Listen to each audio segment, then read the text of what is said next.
I'll tell you about a murder that stayed buried for 40 years.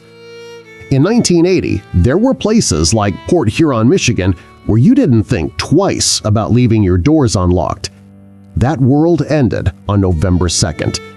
That's when Karen Umphrey, a bright 21-year-old local, was violently forced into a car and vanished. She was found murdered in the remote Beards Hills. Think about that. 4 decades of silence. Detectives retired. The family had to bury their hope. But you know the secret of a good cold case? It's always about the evidence they keep. They held on to a single DNA sample from the crime scene. When new genetic genealogy tech hit the lab, they finally tested it. The result? A truth so shocking it makes your skin crawl. The 2 men who did it? They weren't strangers. They were locals, hiding in plain sight right there in the community all along. That's the story we're getting into. We've laid out the horrible hook, a kidnapping, a murder, and 40 years of silence. But a headline isn't a person. Before we talk about the darkness that found her, we have to spend time on the light that was Karen Umphrey. You're going to find that a lot of true crime stories skip this part. They jump straight to the body and the cops. That's a mistake. If you don't know who she was, you won't care about what they lost. Karen was just 21 years old. Think about what you were doing at 21. You're barely an adult. You're full of bad decisions, sure, but you're also full of pure, unfiltered possibility. That's where Karen was in 1980. She was from Smiths Creek, Michigan, a little town just west of Port Huron. That meant she had that small town foundation, family, roots, a sense of belonging, but she was close enough to the bigger city to feel like she was stepping out into the world. It's that perfect age where you know who you are, but you're also excited about who you're about to become. Her life wasn't just a placeholder for a case file. She was a young adult, and that simple phrase carries a lot of weight. My take is that when a life is cut short like that, the true tragedy isn't just the death, it's the sheer number of things she'd never get to do.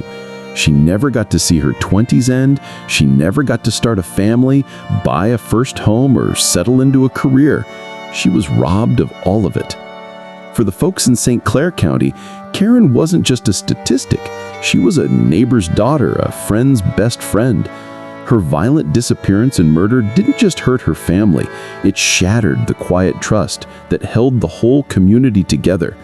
When something that brazen happens, a kidnapping that leads to a murder, it tells everyone that the rules they thought they were living by don't matter anymore. The bad things that happened in the big cities, they were right here, now. I think the best way to understand the scale of this loss is to try and put her back into that time. What was 1980 like? It was a year of big hair, big cars, and a lot of economic uncertainty, but it was still a pre-internet world. News traveled by word of mouth in the local paper. When a young woman was taken, the fear wasn't scattered across social media, it was intensely focused, sitting heavy over every single kitchen table in Smiths Creek and Port Huron. Everyone felt like they knew her, or knew someone who did. We don't have the luxury of sitting down with Karen's high school friends to get a detailed quote about her laugh or her favorite song. The archives often forget those crucial human details when a person becomes a victim. But you don't need a quote to know the basics of a 21-year-old's dream. She was aspiring, she was hopeful, and she was looking forward. Her death was not a sudden accident or a terrible natural tragedy. This was a brazen act of violence. It was a choice made by 2 monsters. And that knowledge, the raw, cold fact that her life was stolen by force, is why the story matters so much. You're investing your time in this case because you understand the scale of the injustice that was done to her. She deserved a long life. She deserved to grow old. She deserved justice far sooner than 40 years later. That's the core of Act 1, establishing that the person we're fighting for is worth the fight.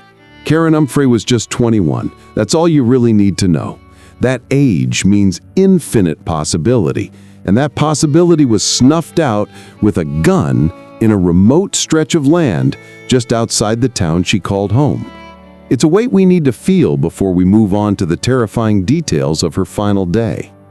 We know who Karen Umphrey was, a 21-year-old on the edge of everything good. Now we have to look at the day that promise was stolen. Her last normal day was one of those crisp, cold days in early November 1980. I'm telling you, the air was probably clean and sharp, the kind of weather that makes you feel alive. We can assume it started like any other. She got up, maybe had coffee, and went about her business. She was in a Port Huron neighborhood when it happened. And here's where the timeline snaps in two. It didn't happen in the dead of night, where a scream just gets lost in the wind. This happened where people could see it. Witnesses were there. They saw the awful, terrifying thing that went down. They saw Karen being forced into a vehicle. Think about that scene. A young woman fighting for her life against two men in a car in the middle of a street. It's hard for me to imagine a scarier moment. She was fighting, but they took her. Then, silence. She was just gone. When a young person vanishes like that, the search isn't a slow, careful process. It's a frantic, instant explosion of fear. The intense search began immediately. Her family, friends, and the police must have been combing every road, every field, praying she was just scared or lost. They were chasing the hope that she was still alive. But that hope didn't last long. The discovery was made the very next morning, November 2, 1980. Who found her? Not the police, not the search teams. It was hunters out in the wilderness of the state game area in Beards Hills, Michigan. And let me tell you, that location matters. The Beards Hills State Game Area is rough, wooded, and remote. It's a place people go to get lost, not to be found. Taking her there meant the killers had one goal: to dump the body and make the case disappear. The scene the hunters found was devastating. Karen was dead. The cause? Gunshot wounds to the head. It was a brutal execution, a final, horrifying act after the initial violence of the kidnapping. The first police reports would have been a mess of facts and shock. They noted the struggle. They noted the remote location. They collected what evidence they could, which, as we know, included that tiny, crucial DNA sample. But the minute the police looked at that isolated area and saw the violence, they knew they were in trouble. You see, a murder in the woods gives the killer a head start. No easy witnesses, no security cameras, and certainly no easy path to identifying someone from a speck of genetic material. The first 48 hours were pure hell. That's the law enforcement term for the most critical time in any murder case. It was a frantic search for two things: the car that drove Karen Umphrey away and the two men who drove it. The whole thing was chaos. You see a crime like this, and you automatically focus on the usual suspects. Who was Karen dating? Who did she work with? Was there an ex-boyfriend? A debt? The police are chasing down everyone who ever had a rough word with her. They took the witness statements about the kidnapping and tried to match them to every sketchy guy with a car in Port Huron. They were looking at red herrings, false leads that look important but go nowhere. And in a small town, there are plenty of people who look like they're hiding something. It burns up time and resources, but you have to check every one. They chased hundreds of dead-end tips. The case files must have exploded overnight. Every time the phone rang, it was a new lead, a new name, a new place to drive to. They drove to fields. They interviewed angry neighbors. They checked alibis that were paper thin. It's exhausting, frustrating work. And when you can't make that key arrest, the pressure mounts until it's crushing. But the biggest killer of this investigation wasn't a mistake the police made. It was the lack of technology. Think about the evidence they had. They were able to collect DNA evidence from Karen's body. That's good police work. They knew something physical connected the killer to the victim. But in 1980, DNA was barely a word in forensic science, let alone a tool you could use to crack a case wide open. You could confirm someone was excluded as a suspect maybe, but you sure couldn't feed a sample into a system and get a name back. So, they put the evidence in a freezer. They had the physical proof of guilt, but they didn't have the key to read it. They were reading a book written in a language that hadn't been invented yet. Weeks turned into months. The investigation didn't just slow down, it started to harden into a cold case. Every new tip brought less hope. Every dead-end trail felt heavier than the last. The original detectives, we don't even know their names, but I promise you they were dedicated. Saw their files grow thicker, but the answer was no closer. This is the long, cold night of the story. You have a family waiting for answers, a community that's lost its peace, and a team of detectives who feel like they're failing everyone. How do you live with that? Decades passed. The calendar flips from the 80s to the 90s, the 90s to the 2000s. The original investigators moved on. They retired. They died. You know that Karen Umphrey's case was the one that would always haunt them. Every detective has one. That one picture on the wall, that one file you can't stop thinking about. This was theirs. The case sat on a shelf, ice cold, frozen in time by the limits of science. This is what makes the whole story so powerful. The people, the suspects, the whole town, they all got to age and change. But the evidence? The vital DNA evidence that Sheriff Matt King would later commend them for, it stayed exactly where they put it. It was a ticking clock waiting for the rest of the world to catch up. The real failure of those early years wasn't in their effort, it was in the era they were working in. They did their job perfectly, protecting that tiny piece of truth. They just couldn't read it yet. The monster that killed Karen Umphrey was out there, walking free because the forensic key to his identity hadn't been forged. And that's what makes a cold case terrifying. The killer gets to live a whole life while the victim is stuck on that one cold day in November 1980. You've just been through the long, cold failure of the initial investigation. Now, here's the part of the story that makes your stomach drop. The case went cold, right? The killer's gone, tucked away. But what if the killer didn't go anywhere? What if he was still walking the same streets Karen Umphrey walked? The community reeled from the unsolved crime. That's a soft way of putting it. What happens when a young woman is kidnapped and murdered and the police can't find the person who did it? No one was trusted. Everyone looks at everyone else. Was it the paper boy? The quiet guy down the street? The feeling of safety, that precious thing Karen lost, is gone for good. You'll find that in any small town, an unsolved murder is a psychic scar that never fades. And here's the kicker, the one that tells you exactly how chilling a cold case can be. The two monsters responsible for this act of terror weren't strangers who drove in from Detroit or Chicago. They were local men. They were guys who stuck around, that continued to live their lives right there in the St. Clair County area.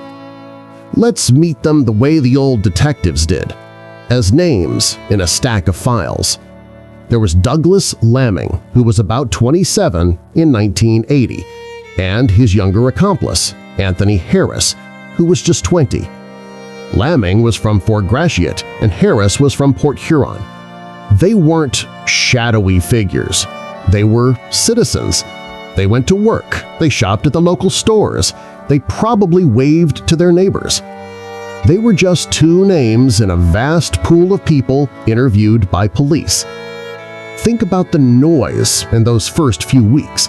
The police had to talk to everyone who knew Karen, everyone who had a car, everyone who lived near the scene. Lamming and Harris told them whatever story they needed to tell. They said they saw nothing. They acted normal. They were just like everyone else. And because the DNA technology wasn't there yet, because the investigators were reading a book without the right alphabet, they were cleared. Their names were simply filed away. They vanished into the background of a town looking for a killer that was never going to leave. This is the bomb under the table. The audience doesn't know it yet, but you do. The two men the police desperately searched for had already been interviewed. They had already been dismissed. For 4 decades, these two men lived as neighbors, community members, and free men. They got to age. They got to celebrate birthdays. They got to wake up every morning in their own beds while Karen Umphrey lay dead. Lamming turned 40, 50, 60, and 70, living just a short drive from the place he committed murder. Harris did the same. They were hiding in plain sight. You see, sometimes the most shocking truth isn't that a killer is a genius. It's that they just got lucky with the calendar. They counted on the simple passage of time. They counted on the police running out of hope. They counted on people forgetting. What does that do to a town?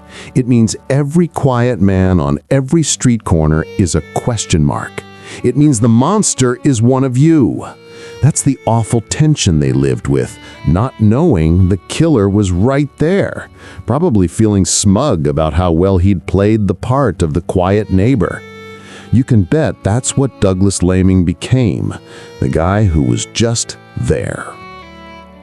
That's the ultimate twist in this whole story. The key to solving the case wasn't a map to a hidden lair. It was a file folder marked "Cleared" in the local sheriff's office. They thought they had won. They thought the grave had closed, not only on Karen, but on the truth itself. They were wrong.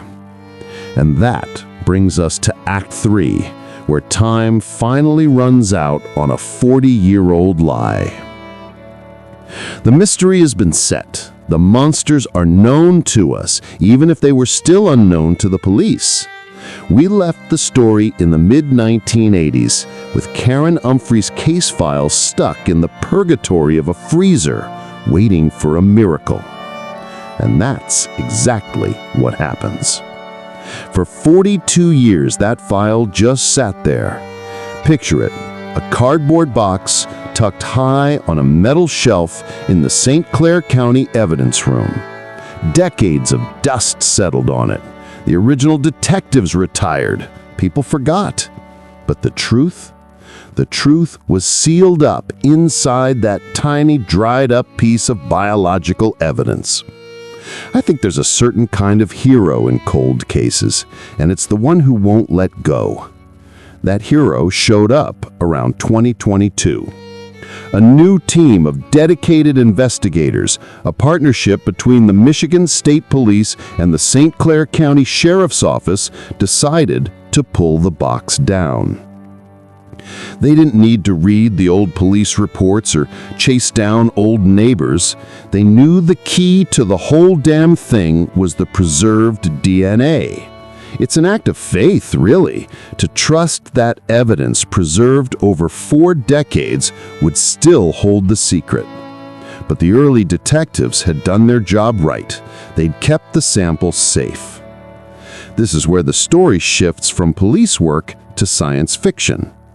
The team sent that sample for testing, but not the way they used to. They sent it to a new partner, a company called Othram. Othram isn't your average police lab. They specialize in taking degraded, tiny DNA samples, the kind of evidence that used to be useless, and rebuilding the full genetic picture. They call it forensic-grade genome sequencing. Think of it like this. The old method was like finding a single smudged word in a language you don't speak. Othram's tech is like finding a whole dictionary perfectly transcribed. They took the impossible sample and turned it into a comprehensive genealogical profile. And for the first time in 4 decades, they got a hit. The hopelessness of Act 2 is instantly shattered. That single piece of evidence, once the ghost of the case, became a thunderbolt. The new technology didn't hand them a name on a silver platter. It gave the investigators exactly what they needed: investigative leads.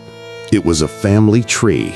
It was a list of distant cousins who had uploaded their DNA to public ancestry databases. It was a pathway back to the killer's bloodline. This information, this genealogical profile, was what the original police had been praying for back in 1980. They finally had a map. The clock that had been frozen for 42 years suddenly started ticking again, and it was ticking down fast on the two men who thought they'd gotten away clean. We're about to watch a slow-moving, hopeless cold case turn into a fast-paced, high-stakes hunt. You just wait. This is where the story gets really good. The cold case file is open. The DNA is sequenced. The scientists at Othram didn't hand the detectives an arrest warrant. They gave them something much more interesting: a family tree. That's the key to this whole final act. You see, the profile from the crime scene DNA, the killer's genetic code, got uploaded to public genealogy databases. It didn't pop up and say, "Hi, I'm Doug LeMang." No, it said, "I'm a cousin to 4 people in Ohio, a second cousin to 1 person in Florida, and a third cousin to a half-dozen people in Michigan." Now, that's where the real work, the human work, begins. Working with Othram's team, the St. Clair County detectives had to take that huge, sprawling family network and shrink it down. You're talking about building a tree that can have hundreds of leaves just to find the one rotten branch. They looked at geography, they looked at age, they looked at who was living in Port Huron in 1980. I think the biggest shock for them must have been how close the candidates were. They weren't looking for a drifter, they were looking for someone local. Someone related to the folks who had shared their DNA, thinking they were just researching their heritage. They started to narrow down the field of suspects. They filtered the list until they had a handful of men who fit the profile. The right age, the right location. Then they did what good police always do. They went back to the street. Their follow-up investigation was brilliant. They weren't just looking at DNA, they were looking at history. They started speaking to people connected to the suspects in 1980. The old neighbors, the high school friends, anyone who might remember that cold November. Did they hang out with anyone who had a weird car? Did they suddenly have money? Did they disappear that weekend? This old-fashioned legwork, powered by the new science, led them right back to the names they couldn't believe they were seeing again. 2 names that were buried deep in the cleared files from 4 decades ago: Douglas Laming and Anthony Harris. The quiet neighbor, the man who had seen nothing, the sheer audacity of it. But the police can't just arrest a man because a computer says he's a distant cousin. They needed proof, modern-day proof. Police set up surveillance. This is the classic movie scene, but it's real. Detectives watching a 70-year-old Laming going about his everyday life in Fort Gratiot, waiting for a moment of carelessness, waiting for him to leave his own DNA behind. It could be a discarded coffee cup, a cigarette butt, anything that person touched and tossed. And they got it. They grabbed the discarded item and rushed it to the lab. The sample was clean, fresh, and perfect. The test was simple. Match the DNA from the cup to the DNA from Karen Umphrey's body. The result came back conclusive. It was a 1 in a billion match. It was him. The lie was over. Douglas Laming, now 70, had his house surrounded on December 15, 2023. He was arrested and formally charged with first-degree murder. But Laming hadn't acted alone. Remember the second man? The genealogy led them to him too. Anthony Harris, 63, of Port Huron, was arrested shortly after on February 6, 2024. And charged with open murder. The years of freedom were gone in a flash. 40 years of lies erased by a single, tiny, frozen sample of truth. This wasn't guesswork. This wasn't a confession wrung out in the dark. This was science. And that's why this ending is so satisfying. It's logical, it's earned, and it delivers the shock the killer thought he'd avoided forever. We saw the cold case get hot. We watched the science take a 4-decade-old lie and turn it into the truth. Now we have to look at what happens when that truth finally lands. On December 15, 2023, police cars rolled up to Douglas Laming's house. Think about that scene. The quiet 70-year-old neighbor, who had been free since 1980, suddenly hauled out in front of the community that thought it knew him. The community was stunned. Of course they were. It's a complete betrayal.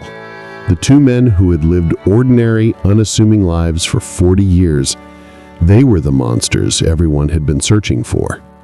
But the story isn't over with the arrest. It just gets more dramatic. Anthony Harris, Laming's younger accomplice, gave the investigation its final, necessary twist. He made a move that blew the case wide open for the prosecution. Harris pleaded guilty to second-degree murder. Why would he do that? To cut a deal. He agreed to testify against his accomplice, Laming. Harris, the man who was right there the day Karen Umphrey was kidnapped and killed, became the state's star witness. Suddenly, the police didn't just have DNA, they had a roadmap to the crime, told by one of the people who committed it. You'll find that a killer turning on his partner is often the most satisfying moment in these old cases. It proves that there is no honor among thieves or murderers. Harris's testimony led straight into the trial of Douglas Laming. Laming's trial began in October 2024, and the courtroom must have been packed. After 44 years, the evidence was presented. The preserved DNA, the genealogical connection, and the direct testimony of Anthony Harris. And then, the verdict. On October 10, 2024, the jury came back. They found Douglas Laming guilty of first-degree murder. That single word, guilty, erased 4 decades of doubt and pain. For the family of Karen Umphrey, this wasn't a party, it wasn't a celebration, it was a release. It was the moment they finally got to look at the man who stole their daughter and know that the state recognized the crime. For the first time in 4 decades, it was justice. The sentences were handed down shortly after. Harris was sentenced on November 12, 2024, and Laming was sentenced on November 18, 2024. They'll spend the rest of their lives paying for the afternoon's violence they committed in 1980. The story of Karen Umphrey isn't just a grim tale about the past. It's a loud promise for the future. It proves that science will find the truth. It proves that no freezer is too cold, no file is too dusty, and no killer can hide forever. It should give comfort to every family waiting for an answer. The evidence is still talking. Are you listening? If the disturbing truth of this case shocked you as much as it did us, don't let this conversation end here. Drop a comment below and let us know what you think about the premeditation and the horrific details of these stories. Please tell us where you're watching from. If you appreciate deep dives into true crime, be sure to hit the like button and share this story with a friend. Finally, if you haven't already, subscribe for more investigations and analyses. We'll catch you next time.